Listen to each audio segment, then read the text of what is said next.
8 years after my brother stole the inheritance our mother left me, he walked into my conference room and asked me for a job. He didn't know the company was mine.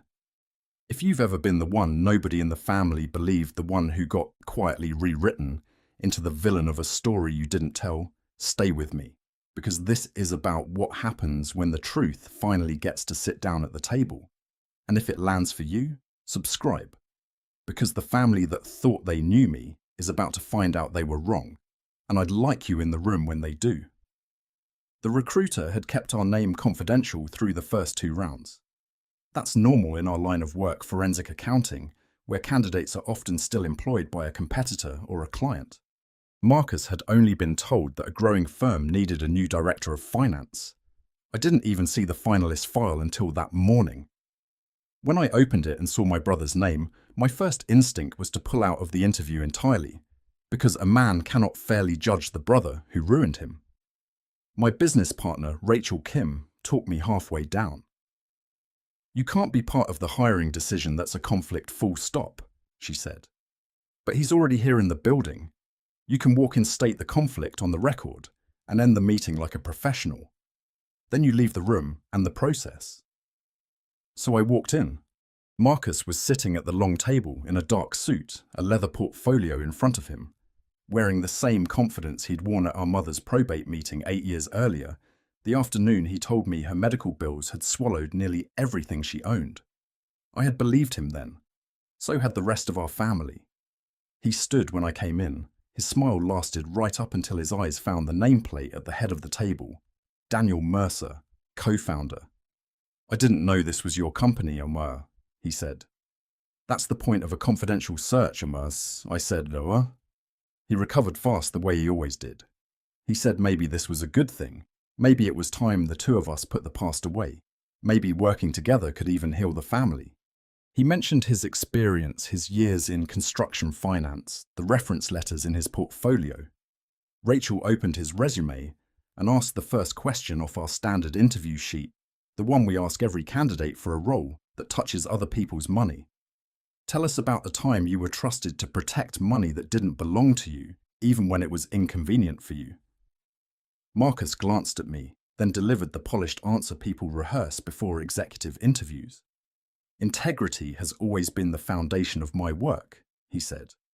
"When someone places funds under my control, I treat that responsibility as absolute." He even offered an example. He'd once administered his mother's estate. He said a delicate family situation he'd handled with total transparency. I didn't interrupt him. I was reading a line halfway down the second page of his resume. Mercer Property Solutions, owner and financial consultant, 2015 to 2017. 8 years earlier, a company with that exact name had received $96,000 from our mother's estate for repairs no one in the family had ever seen. Marcus had told me it belonged to an independent contractor a broker had recommended. Now he'd listed it as his own business. For 8 years, I had believed the company that drained our mother's estate belonged to a contractor I'd never met. My brother had just put it on his resume as his own. I closed the folder. "The interview is over," I said. "Let me back up because I want you to understand this wasn't revenge, even though I know it will look like it. I need you to see the whole thing the way I finally saw it in order." I told Marcus in front of Rachel that I had a conflict of interest and couldn't evaluate him, that Rachel and HR would handle his file the same way they handled everyone's, and that I was stepping out of the decision. He asked to speak with me privately. In the hallway, he tried the only key he'd ever had that worked on me. "I need this job, Daniel. My company restructured. You can't let something from years ago decide my future. And then, we're family, whatever else we are." "What's Mercer Property Solutions?" I asked. He answered too fast. "An old consulting thing, it's nothing." "Did it ever do work for Mum's estate?" His whole manner changed. "It's been 8 years," he said. "Everything was handled legally. I'd signed the papers myself. Digging it up wouldn't help anyone." I didn't argue. I just asked him to leave. And here's the part I need you to hold on to. I did not deny my brother that job as revenge. I stepped away and let the same standards we use on every candidate examine him. His references didn't confirm the level of authority he claimed. A company on his resume couldn't be verified, his employment dates didn't line up, and he hadn't disclosed a recent financial lawsuit against him. He failed our screening for perfectly ordinary professional reasons before I ever opened our mother's file. But I did open it. That night I drove to the storage unit where I keep the things I can't throw away, and I pulled out the box of probate documents I'd kept for 8 years without ever quite knowing why. Our mother's name was Eleanor Mercer. She spent most of her working life in a school library, and she lived carefully the way people who've known lean years do. When she died at 68, 10 years a widow, she left a paid-down townhouse, a modest investment account, a small life insurance policy, and a savings cushion. After the house sold and the honest bills were paid, the estate came to about $264,000. Her will split it evenly between her 2 sons, Marcus and me, with a few specific items named and one clear instruction: no family loans were to be deducted from anyone's share unless there was paperwork she herself had signed. She made Marcus the executor, not because she loved him more, because he lived close by. He was good with paperwork, and I was in the middle of a night school accounting program while working days. She trusted that her 2 boys would cooperate. That trust is what makes what he did hurt worse, not better.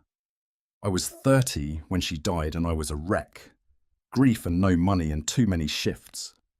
I didn't understand probate. Marcus was the one who spoke to the doctors, arranged. The insurance called the contractors, explained the forms to the whole family. I looked up to him. When he slid a thick stack of documents across the table and told me it was standard procedure, I signed. I confirmed I'd received notice. I agreed to certain expenses. I signed a waiver of detailed accounting that I did not remotely understand. Marcus said the estate had shrunk. Medical bills, repairs to get the townhouse ready to sell, taxes, and he said the loans Mum had given me over the years. In the end, I received about $12,000, and Marcus told me with real warmth in his voice that it was actually more than I was strictly owed. I asked about the money Mum had promised to help me finish my degree. Mum wanted to help both of us, he said. She didn't promise you a free future, Daniel. I lost that money in a meeting that lasted 40 minutes. I had to drop a semester because I couldn't cover tuition. And then, over the next 6 months, I lost my place in the family too, one version of the story at a time. Because when I started asking questions, Marcus started answering them to everyone but me. He told our relatives that I'd taken money before Mum died, that I was trying to grab more, that I couldn't accept the legitimate costs of the estate, that I was jealous he'd been named executor. Our Aunt Celia, Mum's younger sister, took me aside at a family dinner. "Don't turn your mother's memory into a fight about money," she said, and she meant it kindly, and it cut me in half. People stopped talking when I walked into rooms. Marcus got thanked for carrying everything. I became the ungrateful one. There was a Thanksgiving that first year that I still measure other bad days against. I drove 3 hours to be there because I couldn't stand the idea of not being there. When I walked in, the room did that thing rooms do, the conversation dipping for half a second, and then coming back up a little too bright. My cousin asked me in front of everyone how the big accounting career was going, and there was a laugh in it that I couldn't place until later, when I understood Marcus had told them I'd flunked out, blown my money, and reinvented myself as something I wasn't. Marcus carved the turkey that day. Someone toasted him for holding the family together through a hard year. I sat at the end of the table and ate a meal I couldn't taste, and understood that the story had already hardened and that no amount of me insisting otherwise would soften it. Facts don't win an argument against a story people find more comfortable to believe. I'd learned that lesson properly at work years later. That Thanksgiving I just learned it hurt. I asked him for statements. He sent me a summary, not sourced documents. Dozens of charges lumped into repairs and maintenance, and one big line paid to Mercer Property Solutions. When I asked who that was, he told me it was a contractor the broker had brought in. I couldn't afford a lawyer to push further, So I did the thing I've regretted and understood in equal measure ever since. I stopped fighting. I left the family to its story, and I went to build a life somewhere the story couldn't reach me.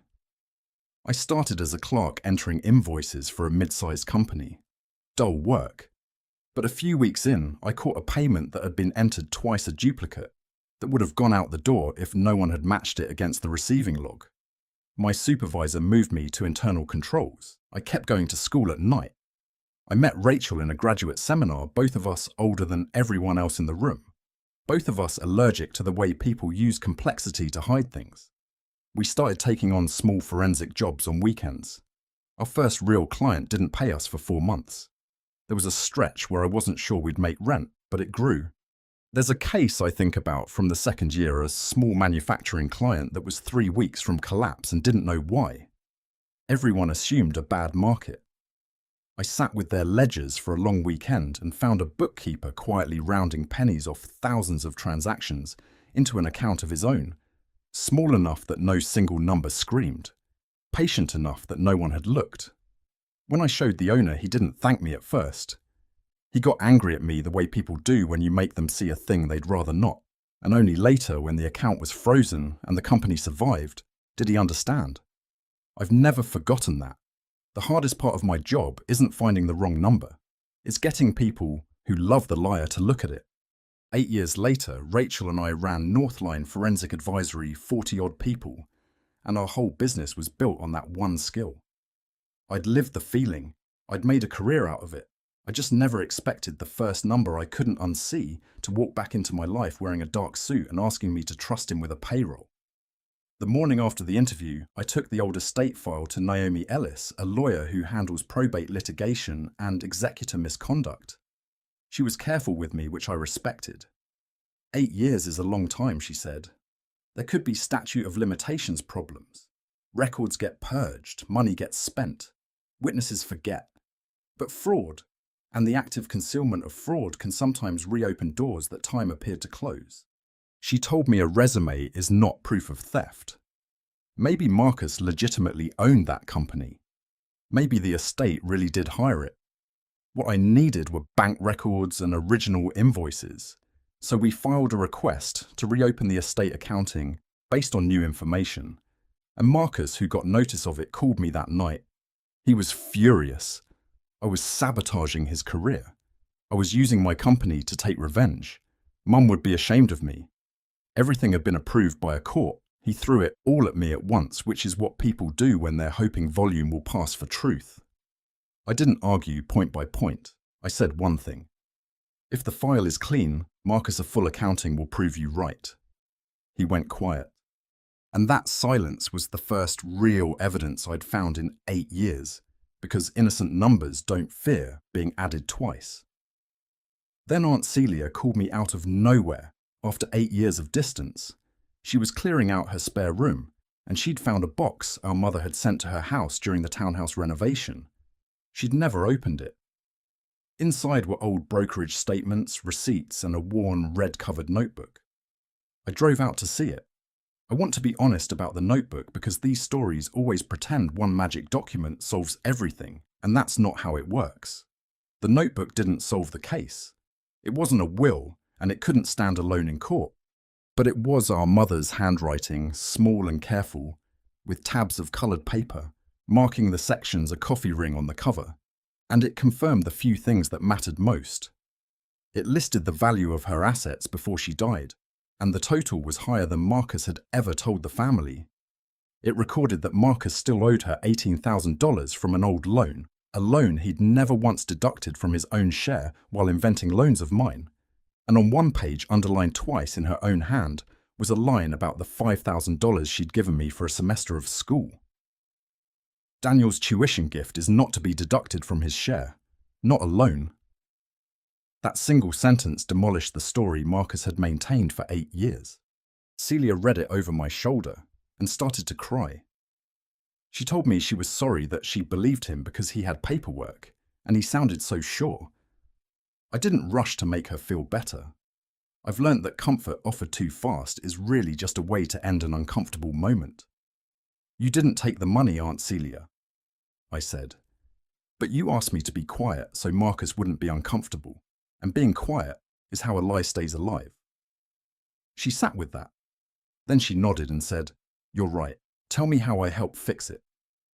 That was a real apology, the kind that comes with a hand extended toward the repair. There was something in that notebook for me too, something I hadn't known I was carrying until it lifted. For 8 years, I hadn't only doubted Marcus. Some quiet, corrosive part of me had wondered whether Mum herself had been disappointed in me, whether she'd thought I was careless, whether the story was true because she'd let it be true. Her handwriting freed me from that. She'd remembered exactly which money had helped me, and she'd made sure to write down that it was a gift given gladly. She hadn't changed her mind about me. She never had. With the court order for a full accounting, Naomi's independent expert pulled the records Marcus had kept out of reach for 8 years from the banks, the title company, the estate account, and the tax filings of Mercer Property Solutions. And the money told a straight ugly story. The townhouse had sold for more than Marcus reported to the family. Several repair payments had gone out after the sale had already closed, which is a neat trick repairing a house you no longer own. Mercer Property Solutions had received roughly $96,000. That company had no employees, no contractor's license, no material invoices, no real contracts. It was an address at a mail drop, and most of the money it received had flowed straight back out to Marcus's personal account, to his own real estate loan, to a car dealership, to a kitchen remodeling company. He'd also recorded that I had received a $50,000 advance against my inheritance. There was no check for it, no transfer, nothing. And the page that supposedly carried my signature acknowledging it was a page that had never appeared in the copies I kept. When you added it up, I should have received about $132,000. I got 12. Around $120,000 had been taken or hidden before interest, before legal costs. My brother had not made one dishonest transfer in a weak moment. He had built an entire accounting system around the belief that no one in the family would ever understand it well enough to challenge him. I want to be clear about how I ran this because it matters. I did not put Northline staff on it. I didn't use my own employees to secretly investigate my brother, because the day you use your company as a personal weapon is the day it stops being trustworthy. The analysis was done by an independent expert under Naomi's supervision through the legal process. Rachel held me to that line, even on the days I didn't want to be held to anything. Marcus, of course, didn't wait quietly. Before the accounting was even final, he started calling relatives. Daniel was exploiting his professional knowledge. The money was fair compensation for the years he'd spent caring for Mum. I'd never helped enough. The company was just a legal payment vehicle. Mum would have wanted him made whole. And some of the family wavered again the way they had 8 years before. I felt the old pull to run around explaining myself to each of them one at a time. Rachel stopped me. "Don't chase every lie into its own corner," she said. "Put all of it in one room with one set of documents once." Naomi proposed mediation before the lawsuit went further. Marcus agreed, and I understood exactly why. He was terrified of the file becoming public. He needed to protect any chance of future work. His wife and his daughter were starting to ask questions. Most of all, he wanted to control how the family learned the truth. We held it after hours in Northline's large conference room. Not so I could flaunt anything I want to say that plainly. It was neutral, it was big enough, it was free, and it had the screen we needed. But I won't pretend the symmetry was lost on me. The first time Marcus walked into that room, it was to ask me to trust him with money. The second time, it was to explain the money he'd already taken. He sat in the same chair he'd sat in for the interview. My nameplate was still at the head of the table. His old résumé lay on the table too, not as a taunt, but because it was where the whole thing had started. Present were Marcus and his lawyer, Naomi Aunt Celia, Marcus's wife, his 20-year-old daughter, Lily, and the independent accountant. Rachel stepped out for the family portion. This wasn't company business. The expert walked through it in plain layers. First, the true value of the estate, The sale price, the accounts, the honest costs, the amount that should have been split. It was a simple picture, money and a few real expenses, a sum to divide and a large piece that had vanished. Second, the shell company. The records proved Mercer Property Solutions was controlled by Marcus. The invoices all shared one format, carried no material detail, bore impossible dates, and some had been created after the townhouse sold. The contractor whose signature appeared on them did not exist. Third, the story about me. Marcus had claimed I'd taken $50,000 up front. There was no evidence of any such transfer, and there beside the accounting I set a copy of our mother's notebook open to the underlined line about my tuition. I didn't have to say much. My mother's handwriting said it. Then Marcus defended himself, and I'll give him this, he believed what he was saying. He'd cared for Mum more than I had. I hadn't been around enough. He'd handled everything. The money was compensation. He'd meant to pay it back. The investment that swallowed it had failed through no fault of his own. When did borrowing it, I asked him, turn into telling the whole family I'd wasted it? He said he'd had to explain the missing money somehow. You didn't just take the money, Marcus, I said. You needed me to be the guilty one so that you could keep being the good one. That was the center of it, and I only said it once. He tried the last thing he had. Mum gave the job to me because she trusted me. She did, I said. That's what makes it worse, not better. Celia slid the red notebook across the table to him. Marcus looked at our mother's handwriting. He read the line about my tuition. Then his eye caught the line about the $18,000 he still owed her and had never deducted from his own share. The whole structure of I was only making it fair collapsed on the page in front of him in ink he couldn't argue with. Lily had been quiet the entire time. She'd grown up on the story that her Uncle Daniel had blown his inheritance and abandoned the family out of shame. She loved her father. When she finally spoke, she didn't shout. Grandma chose you to protect the family's money, right? She asked him. Marcus said it was more complicated than that. No, Lily said. The numbers are complicated. What you did isn't. She reached up and unclasped a necklace. She was wearing a small pendant that had been our mother's one Marcus had given her years ago, and she set it on the table. She said she wasn't ready to keep a keepsake that had been handed to her inside a lie. Then she folded her hands and waited. She didn't storm out. She just stopped being an audience for the story. Marcus's wife spoke for the first time then. She hadn't come as an ally to anyone. She'd come, I think, to find out what her marriage had actually been built on. She asked him one question in a flat voice that frightened me more than any shouting would have. The kitchen, she said. The one I picked the tile for. The one you told me we could finally afford. Whose money was that? Marcus didn't answer, and her face did the rest. I watched a woman recalculate 8 years of her life in the space of a breath. I took no pleasure in it.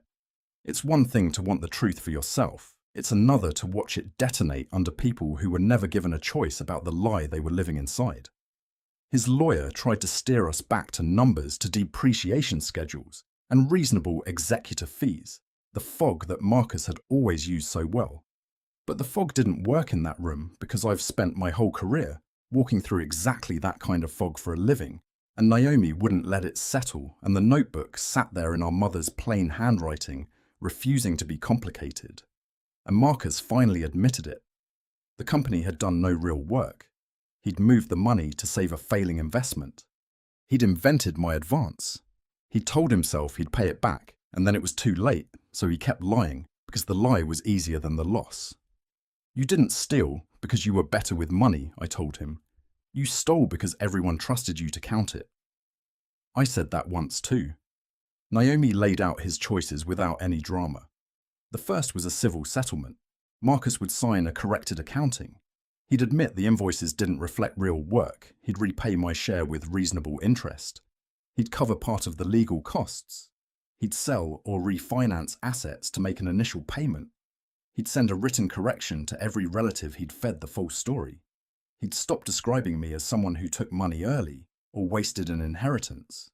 And he'd accept that the file could go to the authorities if he broke the terms. The second choice was to keep fighting and risk the file becoming public, a finding of fiduciary breach, a criminal referral no longer entirely within my control, and far larger costs. Marcus asked me in front of everyone whether, after all this, I might still consider him for a role at the firm. No, I said. This company is trusted with other people's money and other people's secrets. I can't use family feeling to overlook the one thing I would never overlook in any other candidate. That wasn't revenge. That was a boundary. I want to be careful with what I ask for because it would have been easy to take everything, and I understand the appeal. But I didn't ask for a public apology online. I didn't ask his wife to leave him. I didn't try to have him barred from family gatherings or take his house, or make him work for me as some kind of penance. I asked for 3 things: that the money be counted correctly, that the story be fixed, that my rights be recognized. That was all I'd ever actually wanted. The regret didn't come all at once, and that's how I knew, when it finally came, that it was real. At first, Marcus signed the settlement and still muttered that I'd forced his hand, that the family had been fine, until I stirred it up, that the investment had only failed because of the market. He sold his car. He sold part of his portfolio. He sold a small vacation property. He made the first payment. But that was compliance, not remorse. You can tell the difference. Compliance looks at the ledger. Remorse looks at the person. His own house came apart around him for a while. His wife discovered how many of their comforts had been paid for, with estate money, that their remodeled kitchen had been built with my share, that he'd lied to her for 8 years too. Lily kept her distance.